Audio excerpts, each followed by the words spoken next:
नमस्कार। या दुपारच्या बातमीपत्रामध्ये आपल्या सगळ्यांचं स्वागत। मी प्रसाद काथे।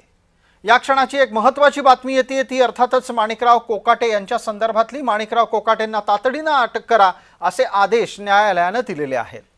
त्यांच्या विरोधामध्ये अटक वॉरंट जारी पण झालेलं आहे।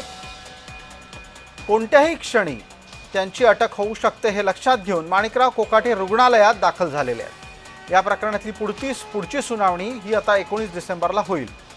माणिकराव कोकाटे रुग्णालयात दाखल होऊन प्रत्यक्ष अटक टाळतील किंबहुना प्रत्यक्ष तुरुंगात जाणं टाळतील अशीच शक्यता व्यक्त होतीये।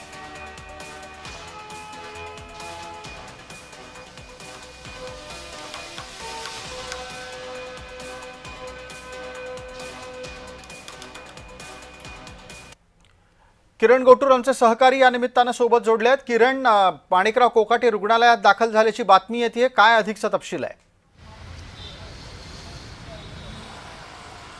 सर, अगदीच काही वेळापूर्वी नाशिक न्यायालयाने अटक वॉरंट हे जारी केलेली आहे। मुख्यमंत्री कोट्यातलं घर जे आहे ते बेकायदेशीरपणे माणिकराव कोकाटे यांनी घेतला होता अशा पद्धतीचा आरोप आहे आणि त्याच सगळ्या मुद्द्यावरती गेल्या अनेक वर्षांपासून नाशिक न्यायालयामध्ये हे केस सुरू होता। अखेर काल जी त्यांची शिक्षा होती ती कायम नाशिक जिल्हा सत्र न्यायालयाने ठेवल्यानंतर त्यांना तातडीने अटक करा अशा पद्धतीचा एक अर्ज जो आहे तो आज नाशिक न्यायालयामध्ये दाखल झालेला होता आणि या सगळ्या अर्जावरती सुनावणी दरम्यान अटक वॉरंट हे जारी करण्यात आलेलं आहे। अद्यापही अटक वॉरंट नाशिक पोलिसांकडे प्राप्त झालं नाहीये। अटक वॉरंट हे प्राप्त झाल्यानंतर नाशिक पोलीस हे मुंबईकडे जातील अशा पद्धतीचं एक प्राथमिक माहिती मिळते। त्यामुळे नेमका आता माणिकराव प्रश्न मग यामध्ये विचारायचा आहे की या संपूर्ण स्थितीमध्ये माणिकराव कोकाटेंविरोधातलं अटक वॉरंट हे बजावायला इतका वेळ का लागतोय? एक आणि दुसरा मुद्दा, दोन्ही प्रश्नांची तुम्ही पटकन एका मिनिटामध्ये उत्तर द्या।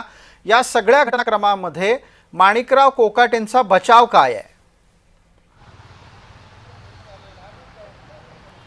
माणिकराव कोकाटे यांनी या आधीच या सगळ्या शिक्षेवरती अंतरिम स्थगिती मिळवली होती, पण काल नाशिक जिल्हा न्यायालयामध्ये 19 तारीख होती आणि तारीख असताना सुनावणी दरम्यान त्यांची जी शिक्षा आहे ती कायम ठेवली आणि त्यानंतर त्यांना तातडीने अटक करा अशा पद्धतीचे आदेश किंवा अटक वॉरंट आज हे जारी करण्यात आलेलं आहे। अटक वॉरंट अद्याप नाशिक पोलिसांकडे प्राप्त झालं नाहीये म्हणून त्यांना अद्याप अटक होत नाहीये। ते अटक वॉरंट हे प्राप्त झाल्यानंतर त्या सगळ्या घटनेची सविस्तर माहिती पोलीस घेतील आणि त्यानंतर त्या सगळ्या संदर्भात कारवाई केली जाईल आणि त्यातच माणिकराव कोकाटे यांनी एक जो आहे तो युक्तिवाद हे नाशिक न्यायालयामध्ये केलेला होता। ते आजारी आहेत, आम्हाला 3 ते 4 दिवस वेळ द्यावा अशा पद्धतीची मागणी माणिकराव कोकाटे यांच्या वकिलांनी केली होती, पण ती मागणी न्यायालयाने किरण आपण जोडलेले राहा।